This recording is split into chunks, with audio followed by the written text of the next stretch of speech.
या मुलीने आणि तिच्या सख्ख्या भावाने जे केले ते पाहून आपल्याला त्याच्यावरती विश्वास बसणार नाही। पुष्पा आणि निलेश हे दोघेही यवतमाळ जिल्ह्यातील आर्णी तालुक्यामधील रहिवासी। पुष्पा राठोड आणि निलेश राठोड असं या दोघ्या सख्ख्या भाऊ बहिणीची नावे।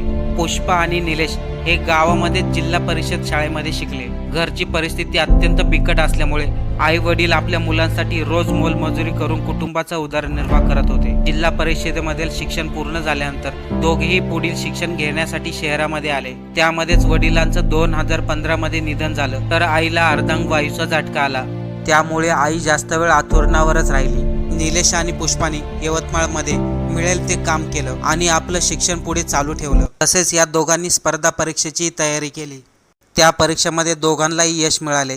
पुष्पाची पशुसंवर्धनमध्ये निवड झाली, तर निलेशला PSI पदवी प्राप्त झाली। मित्रांनो, कोणतंही स्वप्न पूर्ण करण्यासाठी फक्त जिद्द आणि मेहनत मनात लागते।